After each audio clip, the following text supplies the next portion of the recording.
Para que nos ayude a pensar un poquito sobre todo esto, estamos en comunicación con Andrea Olesner, quien es doctora en Relaciones Internacionales y directora de la licenciatura de Ciencia Política y Relaciones Internacionales de la Universidad de San Andrés. Hola Andrea, acá Laura Balcás, Martín de Nicola, Damián Schwal, te saludamos.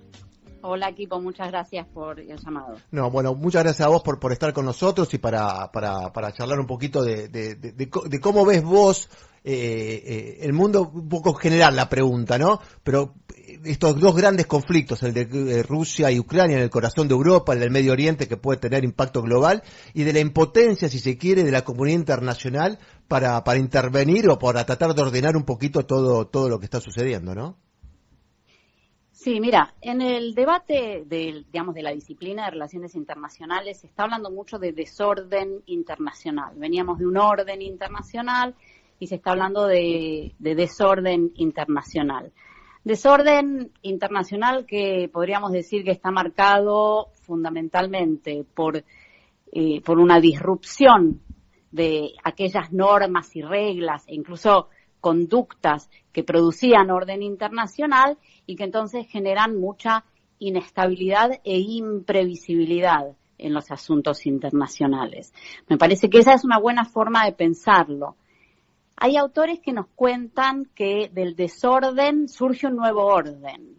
Y entonces de pronto del desorden de la Primera Guerra Mundial surgió en el periodo de entreguerras, no duró muchísimo, fueron 20 años, pero surgió un nuevo orden, se crearon la Sociedad de las Naciones para tratar de resolver aquellos problemas que dieron lugar a la Primera Guerra Mundial. Lo mismo pasó después de la Segunda Guerra Mundial. Claro. El problema es que los órdenes que surgen del desorden crean instituciones, mecanismos, reglas para mejorar las condiciones que llevaron al desorden, pero que no pueden prever futuros desórdenes. O sea, generan las instituciones, el nuevo orden, de alguna manera lleva las semillitas del nuevo desorden, que no puede prever. Esto es lo que algunos dicen, ¿no? Y entonces, me parece que puede ser interesante pensar lo que está pasando ahora en esa clave. Y Andrea, ¿podemos pensar estos conflictos o este mundo polarizado entre lo que podría ser las democracias liberales, tratando de, entre comillas, sin ser dramático, sobrevivir o mantenerse, y lo que frente a un grupo de países que se llaman autocráticos y liberales, obviamente con China, con Rusia, con Irán, podemos ponerlo ahí, algunas democracias occidentales, bueno, como Hungría, donde con liderazgo bastante también más cercanos a estos grupos. ¿Podemos pensar que hay una tensión y un desafío y hay un conflicto entre democracias liberales y autocracias? Creo que hay muchas formas de pensarlo. Esa claramente es una clave y es un clivaje para pensar este nuevo desorden mundial. Hay otras formas de pensarlo también. Una forma de pensarlo es que en parte este nuevo desorden es una reacción a ese orden donde estas democracias y estos capitalismos tenían claramente un predominio que por un lado fallaron en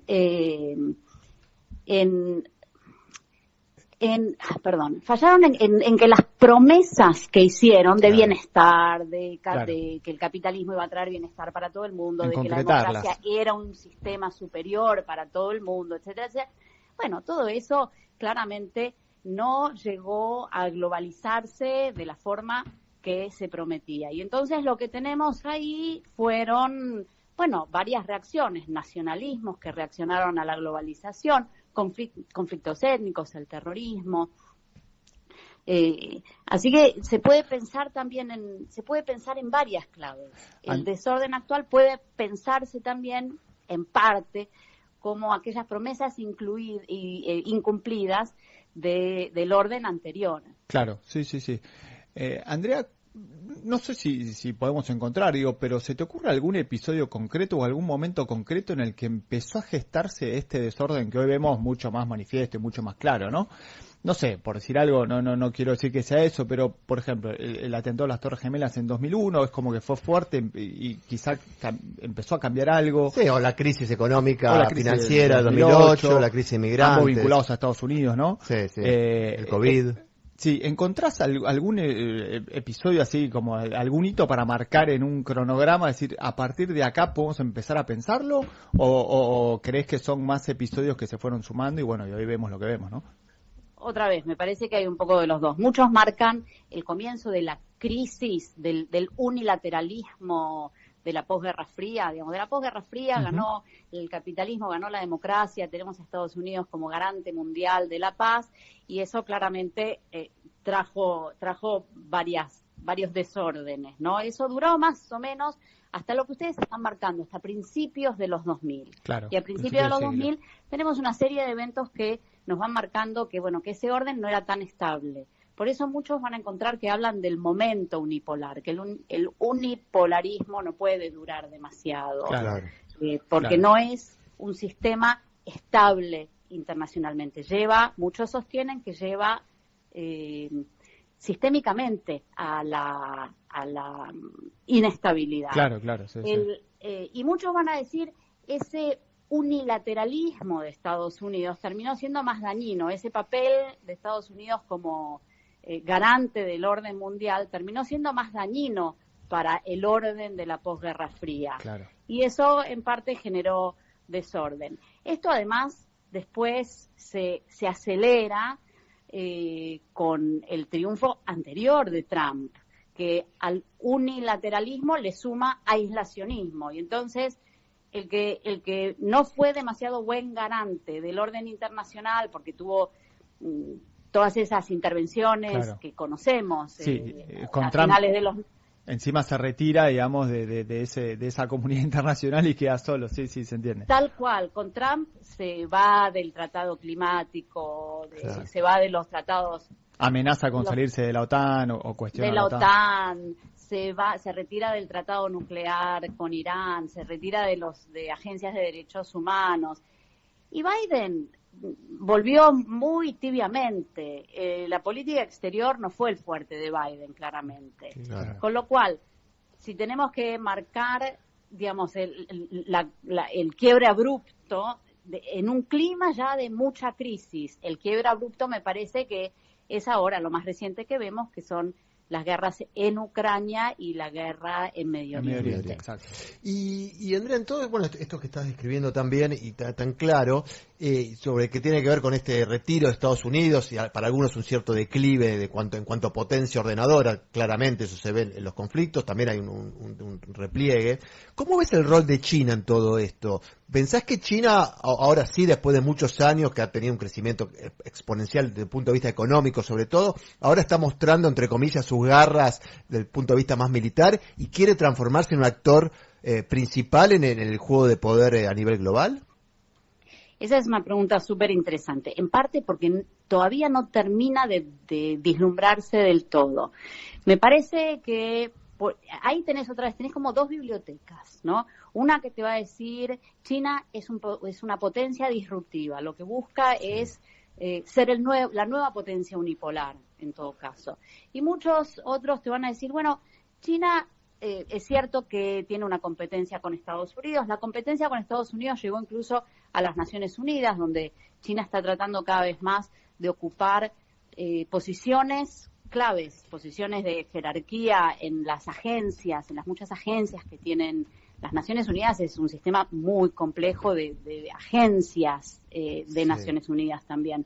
Además, por supuesto, de que China tiene el poder de veto, que si bien lo utilizó bastante en los últimos años comparado con lo que lo usaba antes, no lo utiliza como lo utiliza Rusia y como lo utiliza Estados Unidos. Con lo cual, algunos piensan que China tiene un poder que es más constructivo que destructivo, que no es necesariamente un poder que bloquea. Está buscando ganar lugares internacionales desde adentro del sistema, no crear un nuevo sistema totalmente nuevo. Claro. Que en ese caso es bien distinto del rol que está jugando Rusia en este momento, que es un rol más bien disruptivo y de búsqueda de quiebre de las reglas y de las normas internacionales. O sea, vos pondrías más el foco en Rusia, ¿no? Más atención a lo que está haciendo Putin o lo que quiere hacer Putin de lo que quiere hacer China, ¿no? A nivel global, digo, a nivel del orden global, ¿no? Mira, por un lado te diría que sí, por otro lado también te diría que hay que esperar un poco más. Sí, Rusia, claro. China está buscando cada vez más lugares en el orden internacional, está jugando un papel cada vez más importante. Y si bien todo lo que dije antes respecto de los lugares en las Naciones Unidas que apuntan a un multilateralismo, también es cierto que China está construyendo sus propias relaciones bilaterales y mililaterales. Está tendiendo puentes directamente con países en todas las regiones. Entonces, y desde hace tiempo. Sí. Desde hace tiempo, por supuesto. Es una construcción de hormiga. Y si bien China tiene un papel relativamente poco disruptivo a nivel global, es una potencia bastante más agresiva a nivel regional.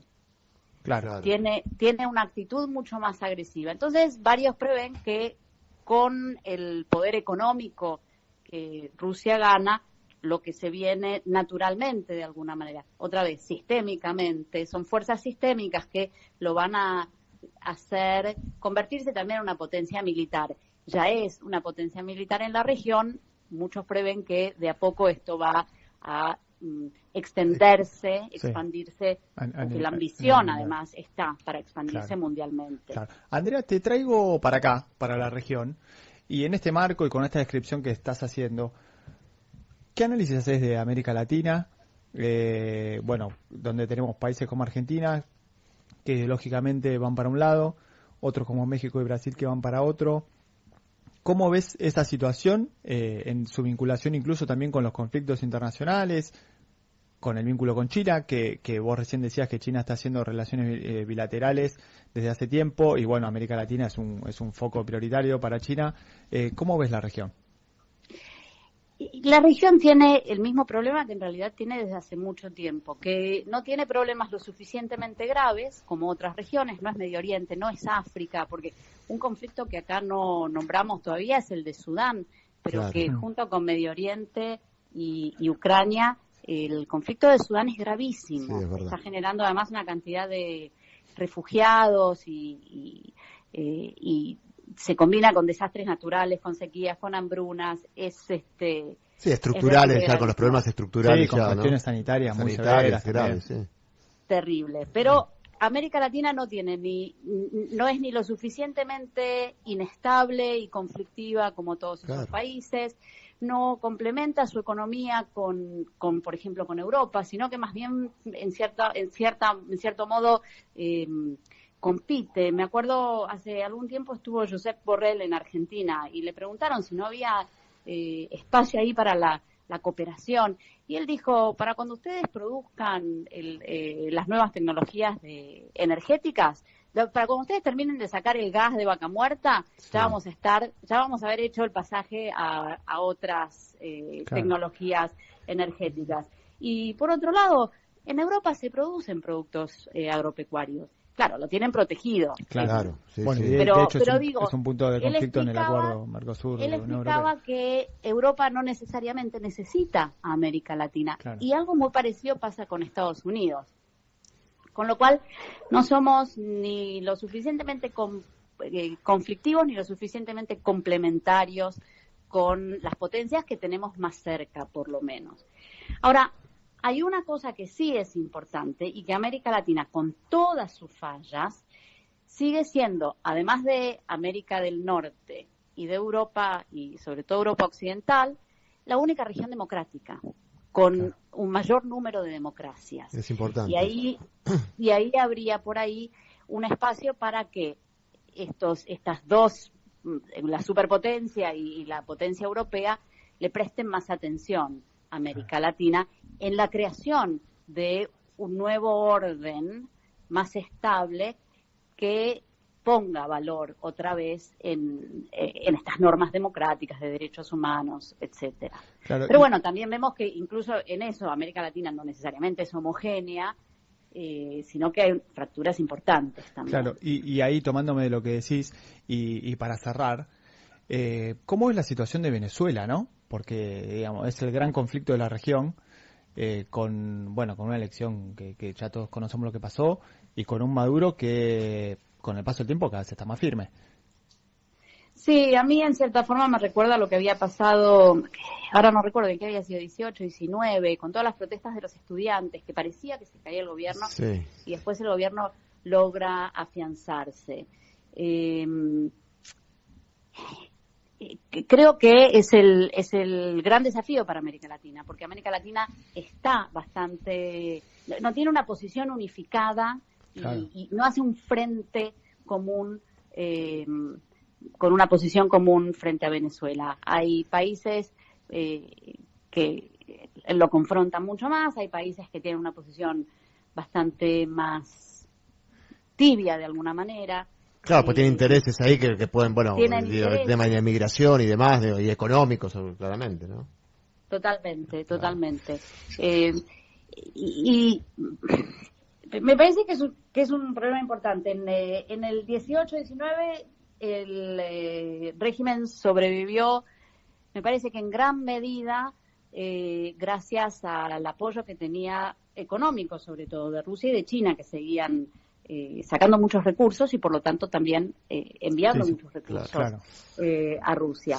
Perdón, a Venezuela. A Venezuela. Un problema importante y algo que de alguna manera al régimen le juega a favor es que ellos tienen mucho por perder. Porque no es solamente el gobierno lo que tienen por perder. Claro. Tienen por perder, tienen los negocios. Tienen por perder los negocios, tienen por perder la libertad misma. Claro, sí, queda preso directamente. Claro. Con lo cual, y todavía tienen recursos para repartir. Con el tema de las sanciones, que por otro lado no terminan de funcionar del todo bien, muchos venezolanos, por la crisis económica, trajeron todos sus recursos que tenían en el exterior, igual que los argentinos, ¿no? Que tenemos nuestros recursos, nuestros dólares. Los venezolanos terminaron trayendo otra vez los recursos a Venezuela para poder sobrevivir, y eso le dio mucho aire al gobierno venezolano, que perpetúa de alguna manera su supervivencia en esta dinámica actual, tal cual. Andrea, muchísimas gracias por esta entrevista, nos ayudaste a entenderlos a nosotros y sobre todo a nuestros oyentes, así que seguramente te vamos a volver a llamar en otro momento. Muchas gracias. Encantada, un gusto. Nos vemos. Hasta luego. Bueno, Andrea Oelsner, que es doctora en Relaciones Internacionales, directora de la licenciatura de Ciencia Política y Relaciones Internacionales de la Universidad de San Andrés.